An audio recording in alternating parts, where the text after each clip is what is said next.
Windfall, the battle for Hilton. In my wildest fantasy, it never occurred to me that I would someday purchase the huge casino hotel that the Hilton Hotels Corporation began building in Atlantic City in 1984. To the contrary, I watched with some dismay the progress of construction. I hardly relished another tough competitor in town, especially when the boardwalk hotel I owned with Harrah's wasn't performing well even against the existing competition. Worse yet, it was quite obvious that Hilton, after several years of indecision about Atlantic City, was finally going all out with a major facility. To me, Hilton was a hard company to figure. It was founded in 1921 by Conrad Hilton, who built it into one of the great hotel chains in the world. His son Baron joined the company in the 1950s, and of course, it was only a matter of time before he took over. It had nothing to do with merit. It's called birthright. In 1966, Conrad finally retired and Baron was named chief executive. It's not easy to make your own mark on a company your father founded and built into a huge success. Some sons opt out altogether and don't even try to compete. Others are content to manage what their fathers have already built. A few sons set out to outdo their fathers at the same game, and that may be the toughest thing of all, particularly when the father's name is Conrad Hilton. Baron's first major responsibility back in 1959 was to run Hilton's Carte Blanche credit card business, which they'd just bought. He screwed it up, and Carte Blanche lost millions of dollars over the next 6 years. Hilton finally threw in the towel in 1966 and sold out to Citibank. In 1967, Baron convinced his father to sell Hilton's international hotel division to TWA in exchange for TWA stock, which was selling for about $90 a share. There was just one problem: OPEC. Almost immediately, oil prices started going through the roof, which devastated the airlines. Within 18 months, TWA stock had dropped by half, and by 1984, it was down to $5 a share. Until Carl Icahn took control of the company and turned it around recently, the stock was worth far less than it should have been. On the other hand, the international hotels that Hilton sold, which were recently sold again for close to $1 billion, did great business. They earned about $70 million in 1983, almost as much as Hilton earned from all its American hotels the same year. That's partly because Hilton, resting on its past reputation, had lost considerable ground in the luxury market to more aggressive competitors such as Marriott and Hyatt. The once great Hilton name ceased being synonymous with the best in hotels. Baron Hilton did make one decision that proved successful: getting into casino gambling. In 1972, Hilton purchased 2 Nevada casinos for about $12 million, the Las Vegas Hilton and the Flamingo Hilton. Together, the 2 casinos began to account for a growing percentage of Hilton's profits: 30% in 1976, 40% in 1981, and 45%, or some $70 million, in 1985. Despite that success, Baron couldn't seem to make up his mind about Atlantic City. Hilton purchased a site at the Mariana around the time gambling was legalized, began moving forward, stopped suddenly, and then started again half-heartedly. By the time Hilton finally committed to construction in 1984, most of its major Nevada competitors, including Bali, Caesars, Harrah's, Sands, and the Golden Nugget, already had their facilities up, operating, and earning huge profits in Atlantic City. I have to say this much for Hilton: having finally made the commitment, it left no doubt it was going all out. With an 8-acre site, one of the biggest in town, Hilton was determined to build on a grand scale: a huge majestic entrance, ceilings 30 feet high, a 3,000-car self-park garage. Hilton described the project in its annual report as the largest undertaking in our history. With a casino of some 60,000 square feet and a 615-room hotel above it, the facility was comparable in size to Harrah's at Trump's Plaza, which at the time was one of the largest in town. The difference was that Hilton's master plan included a second-phase expansion to some 100,000 feet of casino space and more than 2,000 guest rooms. Hungry to start recouping its investment as soon as possible, Hilton began construction at the same time it filed for a gaming license. As I explained earlier, the risk of getting turned down for a license midway through construction was the reason I'd gone after licensing first. But everyone else had done it Hilton's way, and I could understand Hilton's confidence about licensing. For starters, it was already licensed in Nevada. In addition, at a time when virtually no other construction was going on in Atlantic City, Hilton was making a huge investment in a mostly underdeveloped part of town. Perhaps most important, in a business scarcely known for attracting Boy Scout companies, the Hilton name was about as all-American as you could hope to find. The licensing process seemed like a little more than a formality for Hilton. The problem was that the Hilton people got a little too smug and full of themselves. They assumed they were doing Atlantic City a favor by coming to town, when in fact the licensing authorities see it just the opposite way. The burden of demonstrating suitability for a license rests entirely with the applicant, no matter who it is. Hilton took the view that it was entitled to a license. It was a critical mistake. I began to hear rumblings that Hilton was in trouble early in 1985. Atlantic City is a very political town, and everyone who does business there knows that. Hilton, trying to be smart, hired a very political lawyer. On the face of it, that seemed like a savvy move. However, according to the people I knew who were familiar with the Hilton licensing hearings, it may have backfired. The second mistake Hilton made was ignoring the experience of previous applicants. Playboy, for example, had been turned down for a license 3 years before. The reason, at least in part, was its past associations with a lawyer named Sidney Korshak, who supposedly had a history of organized crime connections. For 10 years, he'd also been on retainer to Hilton at $50,000 a year to help negotiate labor disputes. I have no idea whether Korshak is a good guy or a bad guy, but the only issue that matters is pleasing the commissioners. They'd made it very clear that they didn't like Korshak. Instead of quietly severing the tie, Hilton kept Korshak on his retainer right up until the Division of Gaming Enforcement raised specific objections to him in mid-1984. Virtually the next day, Hilton fired Korshak. Barron later acknowledged to the commission that he'd taken the action only because we know how strongly people feel about the matter. That was the worst thing he could have said. As one of the commissioners who voted against licensing Hilton put it later, the corporation apparently didn't get religion until it was pounding on the pearly gates of licensure. It didn't help when Barron later testified that Korshak had never interceded on Hilton's behalf to prevent certain unions from striking Hilton's hotels. Within weeks of that testimony, Korshak wrote Barron a letter which he released to the media. It described in great detail exactly the work he'd done for Hilton in Las Vegas. It also included copies of letters Barron Hilton had written thanking Korshak for his efforts. The end of Korshak's letter was devastating. "You have caused me irreparable harm," he wrote Barron, "and as long as I live, I will never forget that. When did I become a shady character? I imagine when you were having difficulty getting a license in Atlantic City." Hilton might have survived everything if Barron himself had taken the licensing hearings more seriously. Instead, he virtually ignored them. One of the few times he saw fit to show up in New Jersey was for his own testimony before the Casino Control Commission. Nor were any of his top corporate executives there for most of the hearings. On February 14, 1985, I was in my office when I got a phone call from a guy named Al Glasgow, who publishes a newsletter about the gaming industry called Atlantic City Action. Al is a true Damon Runyon character who lives and breathes gaming. He knows as much as anyone in town about who's doing what to whom. "Did you hear about Hilton?" Al asked. I said, "No, what?" And he said, "They just got turned down for a license." I thought he was kidding at first. Approval requires the concurrence of 4 commissioners. Hilton won a majority, but as was the case with Hugh Hefner, 3-2 in favor was a loss, not a win. In any case, Al said he suspected there was a possibility Hilton might just decide to put the facility up for sale rather than try to fight for a rehearing. Hilton was scheduled to open the hotel in less than 12 weeks. They'd already hired more than 1,000 employees, and they were adding at the rate of approximately 100 people a day. By opening day, they'd have approximately 4,000 people on the payroll. With that payroll and no income coming in, you're talking catastrophe no matter how big the company.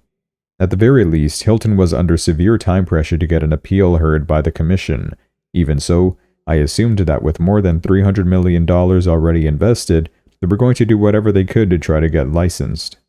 After talking with Glasgow and a few other people in Atlantic City, I decided to call Barron Hilton out in California. As much as anything else, it was a condolence call. You couldn't help feeling sorry for the man. "Hi Barron, how are you?" I said. Not surprisingly, Barron replied, "Not well. Not well at all." "I can imagine," I went on, "because what happened is just too bad." "I've got to tell you, Donald," he said, that I didn't expect it. It caught me totally by surprise. I told him that the move had caught everyone by surprise, and the conversation just went on like that. Before hanging up, I got to the business part of the call. Look, Baron, I said, I have no idea what you want to do with this facility, but if for some reason you're thinking of selling it, I'd be interested in buying it if the price is right. Baron said he'd keep that in mind, and he thanked me for calling. I think he genuinely appreciated it. I also figured that was as far as things would get. Hilton already had plans to file for a rehearing, and I still believed that the commission would eventually reverse its decision. At the beginning of March, I got a call from a friend named Benjamin Lambert, who runs Eastdale Realty. I'd first met Lambert 10 years before when I was just beginning to look for a hotel chain partner for the Commodore Hotel deal. He made some suggestions, and over the years, Ben and I worked on several deals together. We had our disagreements, but the bottom line was that we were friends. As it happened, Ben was a member of Hilton's board of directors. In the weeks after Hilton was turned down for a license, we talked a few times about the situation. Ben believed Hilton ought to seriously consider selling. On this occasion, Ben was calling to invite me to a party he was holding for the Hilton board at his townhouse prior to their annual meeting that week in New York. As he put it, it's not an inopportune time for you and Baron to meet about current events. The board, it turned out, was deeply split about how to handle the Atlantic City situation. The Casino Control Commission had just agreed to the rehearing Hilton had requested on licensing.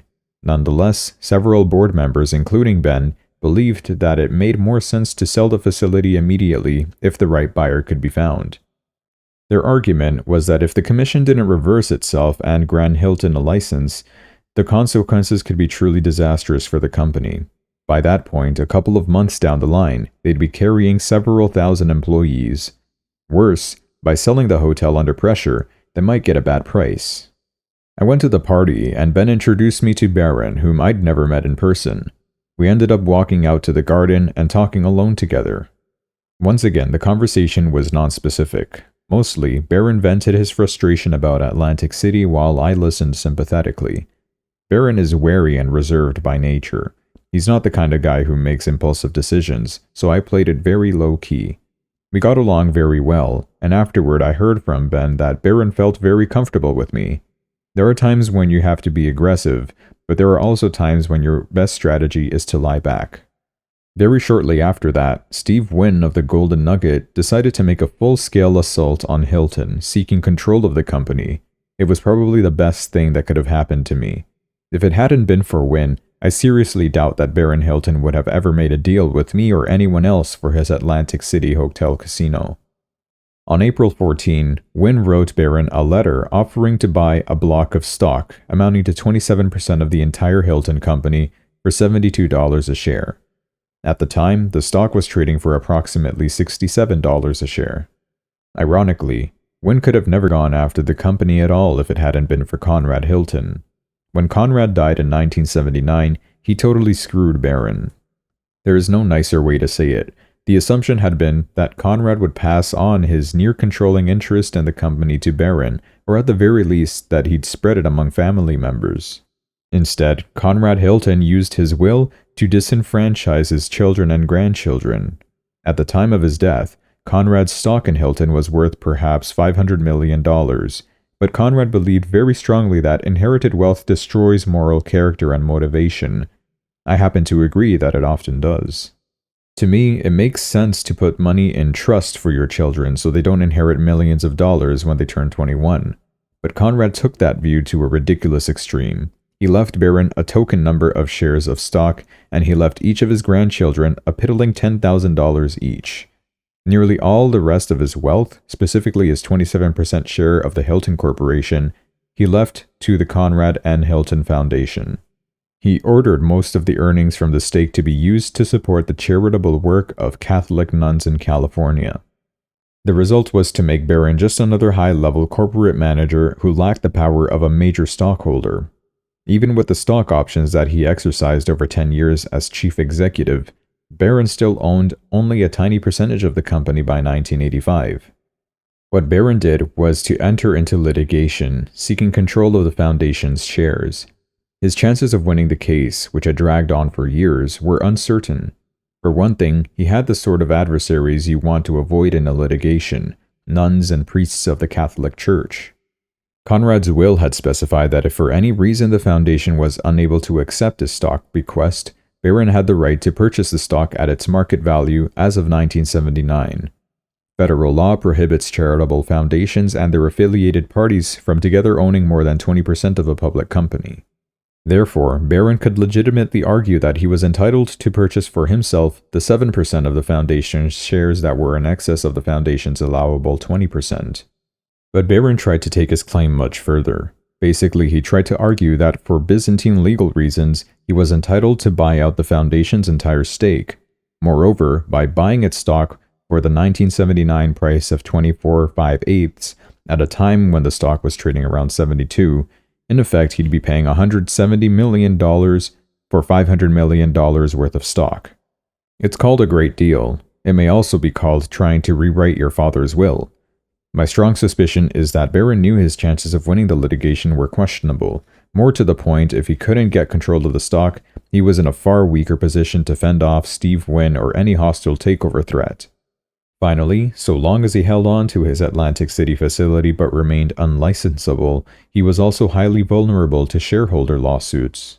I have no doubt how I would have reacted if I had been Baron Hilton. I would have fought Steve Wynn and his takeover threat, and I would also have fought for my license at the rehearing. I'm not saying I would have won, but if I went down, it would have been kicking and screaming. I would have closed the hotel and let it rot. That's just my makeup. I fight when I feel I'm getting screwed, even if it's costly and difficult and highly risky. But then, I wasn't running a public company, so I didn't have to worry constantly about Wall Street and shareholders and the next quarterly earnings report. The only person I had to please was myself. In the end, I think Barron decided that he just wasn't prepared to fight on two fronts at the same time, for licensing as well as for control of his company. And of the two, control of the company obviously came first. Steve Wynn helped me in two ways. By pursuing a takeover, he put Barron on the defensive and kept him from focusing on his relicensing hearings. At the same time, the more Wynn's aggressive style offended Barron, the more likely it was that Barron would turn to me as a white knight. It's not a role I'm accustomed to, but Wynn played right into my hand. Wynn grew up in his father's bingo parlor, the son of a compulsive gambler. Later, he made the right friends in Las Vegas, managed to buy a small stake in the Golden Nugget Hotel, and eventually took over. His entire world has been Las Vegas and Atlantic City and gaming. He's got a great act, he's a smooth talker, he's perfectly manicured, and he's invariably dressed to kill in $2,000 suits and $200 silk shirts. The problem with Wynn is that he tries too hard to look perfect, and a lot of people are put off by him. Baron Hilton was one. It's hard to imagine two people with more different styles. Baron is a member of what I call the Lucky Sperm Club. He was born wealthy and bred to be an aristocrat, and he is one of those guys who never had to prove anything to anyone. He doesn't try to impress with his style or his clothing or anything else. If Steve Wynn tries too hard, it might be said that Baron Hilton doesn't try hard enough. Although Steve would probably never admit it, I'm convinced that he thought he was in a no-lose situation when he launched his takeover bid against Hilton. I believe Steve figured he'd end up buying Hilton's Atlantic City Hotel, and quite possibly at a favorable price. Many people thought that the hotel was all Steve really wanted. There was even a certain logic to it.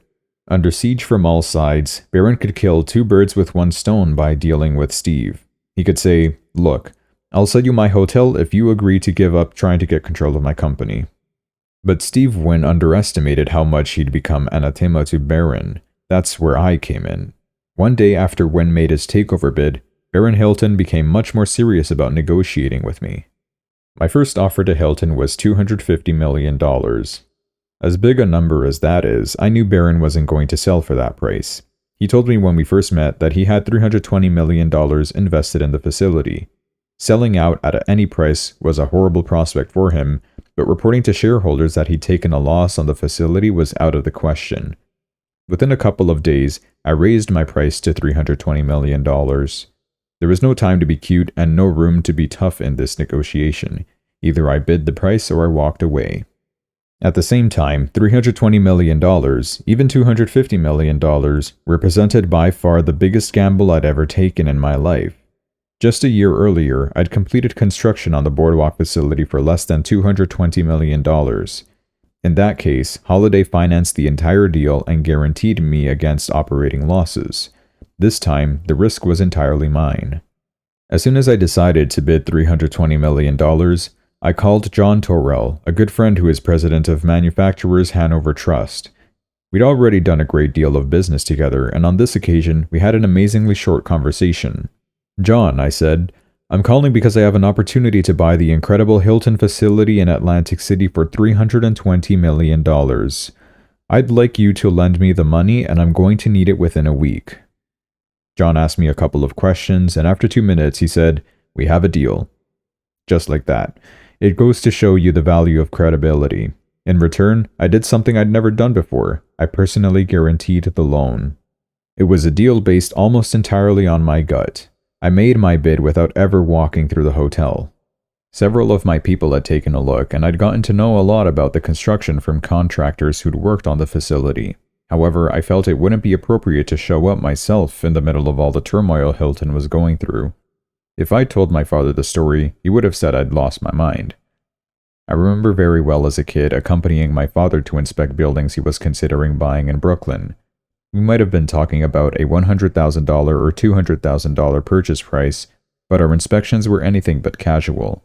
We'd spend hours in the building checking every refrigerator and sink, looking over the boiler and the roof and the lobby. Nor would my father have been alone in this horror. In past situations, opinion about deals I was considering had usually been split. In this case, nearly everyone I talked to opposed the deal. I was having enough trouble on the boardwalk with Holiday Inns, they pointed out. I had no management for this huge new facility scheduled to open in 2 months. I'd have to take on huge financial risk personally. I had only a verbal commitment from Manny Hanny, and it wasn't clear what conditions they might ultimately add when documents were drawn, or whether they'd have second thoughts about the whole deal. There was even a considerable doubt that the market could support another major facility, particularly one that would have to carry a huge debt service at a time when interest rates were still quite high. Why, everyone said to me, would I even consider this deal? For one reason only. I believed that, managed well, it had the potential to earn a ton of money. Once we agreed on a price, we still had 1,000 other smaller points to negotiate before we could sign a formal purchase and sale agreement. On April 14, 1985, we sat down in Jerry Schrager's offices at 101 Park Avenue with the lawyers from both sides to get the deal done.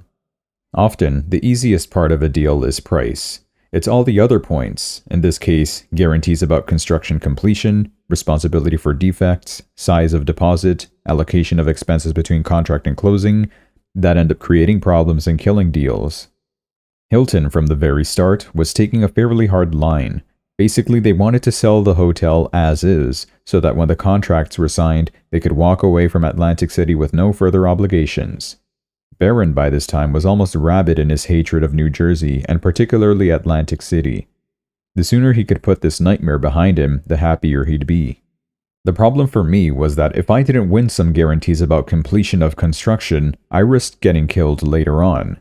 Say, for example, that it turned out there was a major defect in the plumbing or the air conditioning system, and I was forced to rip it out. In a building this size, a major repair could easily run to many millions of dollars. Early on in the negotiations, we seemed to be winning on the deal points that we cared about, but then, about midway through, the person in charge of Hilton's negotiations, Gregory Dillon, the executive vice president of the company, got a call from Baron Hilton, who was back in San Francisco. When Dillon returned to the table, the whole tenor of the negotiation suddenly changed. I can't say for certain, but it's my strong suspicion that Baron had decided he wanted out of the deal, in all likelihood because he'd gotten a last-minute offer for more money. It's even possible that the offer came from Steve Wynn and the Golden Nugget. In any case, Dillon and the Hilton lawyers suddenly began to raise questions about deal points that we'd agreed on. I've been in a lot of negotiations, and I sensed immediately that they were trying to use these points as deal breakers. If we couldn't agree on completion guarantees, for example, then they could walk away from the table without appearing to have welched on the deal merely because they'd been offered a better price. We reached something of an impasse. George Dillon made a suggestion. "We're not getting anywhere," he said, "so let's break this up and we'll come back tomorrow and continue." On the face of it, the suggestion made sense. It was early on Saturday morning. We'd been in the offices around the clock for nearly 48 hours, and everyone was totally exhausted and nearly incoherent. But my fear was that if we put off the negotiations for a full day, the deal would never get done. As a compromise, I suggested we take a break for several hours and get back together about 1 in the afternoon. The Hilton people agreed and we broke up. At that point, my lawyers made one more attempt to convince me to let the deal die, gracefully. In particular, Jerry Schrager was concerned about the financing. Even at that point, we didn't have a formal signed commitment letter from Manufacturers Hanover. But to me, a verbal commitment from John Torrell was as good as a signed commitment. Jerry's point was that even if the commitment was firm, the guarantees I was being asked to make might make it hard for me to borrow money for other large deals. It was a very strange situation. As I sat in Jerry's office, I wasn't sure who was more eager to break up the deal, my lawyers or theirs. As it turned out, the Hilton team was more than 2 hours late in getting back, which only confirmed my suspicions. By the time they finally showed up around 3:30, I was convinced that the only way I'd get the deal done was to shame them into doing it. I stood up and began my pitch. How could they shake my hand and then not stand by the commitment? How could they negotiate for 3 days and then walk away? How could they force me to spend hundreds of thousands of dollars on lawyers and not follow through? It was a disgrace, I said. It was immoral, it was wrong, it was dishonorable. My tone was more hurt than outraged or angry. I can be a screamer when I want to be, but in this case I felt screaming would only scare them off. Much of the deal had already been negotiated, and under the circumstances, unless I gave Hilton a good excuse, it would be hard psychologically for them to walk away. It's also possible, of course, that Hilton's hard line was all oppose, a way of trying to ensure that they closed the deal with as few contingencies as possible. In the end, we reached a compromise. They would use their best efforts to ready the hotel for opening, and they'd agree to completion of a specific punch list of unfinished items. Also, they would allow me to hold back $5 million of the purchase price, subject to the facilities being delivered complete and in first-class condition as defined in specific terms in the contract. I assumed the construction was sound. If it turned out that I was wrong and the defects I discovered ended up costing an additional $30 million, I believed Hilton would still be legally responsible. At 9:00 p.m. on April 27, 1985, we shook hands and signed a formal contract. I turned over a non-refundable $20 million deposit, and we set our closing for 60 days later. On May 1, I made my first visit to the facility I'd just purchased for $320 million. As soon as I walked in, I sensed I'd made a good decision. Much work remained to be done, but it was a spectacular-looking building. Immediately, I began pushing all my people very hard. Over the next 6 weeks, we managed to accomplish what it had taken most other casinos as much as a year or more to do. We got our temporary certificate of occupancy, we finished the vast paperwork for our licensing, we hired 1,500 employees over and above those Hilton had hired, and we got the hotel and casino ready for opening. We also settled on the name Trump's Castle. My first choice had actually been Trump Palace, but then Caesar's Palace filed for an injunction on the grounds that it had exclusive rights to the name Palace. I decided it just wasn't worth a battle. We needed to get marketing and advertising campaigns underway, and the last thing I wanted was to be forced to make a name change after we'd already spent millions promoting Trump Palace. Ironically, no sooner did I announce my intention to call the facility Trump's Castle than Holiday Inns filed their own suit to prevent me from using the name Trump at all on a competitive casino. Within weeks, however, the suit was thrown out. Even before we opened Trump's Castle, I began discussions with several investment banking firms about floating a bond issue to replace my bank financing from Manufacturers Hanover. I wanted to take myself off the hook personally, even if it meant paying a higher interest rate to do so. The major problem with floating a bond issue was that Trump's Castle had no performance record by which anyone could calculate how much debt it could reasonably handle. Also, the Trump organization had no track record running a casino, since we'd yet to manage one ourselves. In short, anyone who bought Trump's Castle bonds was making a leap of faith. They were betting that we'd make the facility highly successful from the start. That was the only way we could meet a debt service in the range of $40 million a year. To put that in context, there were several existing casinos in town that couldn't come close to supporting that kind of debt service. Somewhat to my surprise, several investment banking firms bid for the right to handle my offering. In return for a percentage of the total offering, they would guarantee to find buyers for the bonds at a specified price. Among the bidders was Drexel Burnham, which invented the concept of high-yield junk bond financing. But Bear Stearns, with whom I'd already done a lot of business, offered to raise $300 million, or nearly 95% of the total I needed.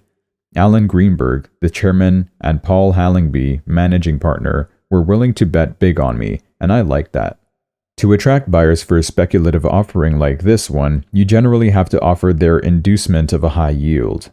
The bonds Bear Stearns prepared carried about the same yield as other casinos had offered on their own financing, but those casinos had track records and offered far stronger guarantees to buyers. Bear Stearns did a fabulous job. I got a good deal, but so did the buyers. Anyone who bought the bonds is earning an exceptionally good return, and the bonds are now selling at a premium. The one thing I wanted to avoid above all was a repetition of the sort of problems we had from the beginning at the Boardwalk facility. Rather than hire an outside general manager, I decided to put my wife, Ivana, in charge. I'd studied Atlantic City long enough to be convinced that when it comes to running a casino, good management skills are as important as specific gaming experience. She proved me right. By closing the deal with Hilton on June 15, we were able to take advantage of the high summer season.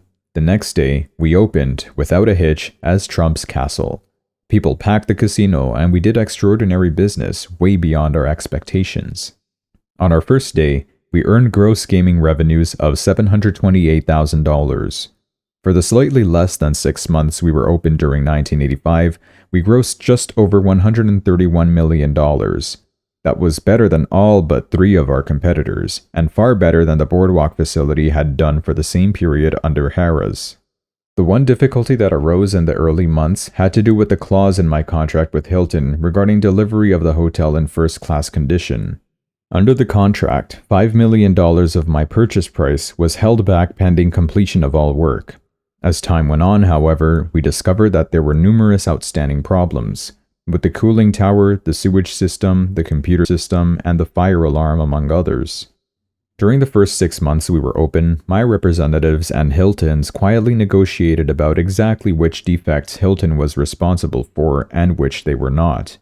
My people felt strongly that the items not satisfactorily completed ran to considerably more than $5 million.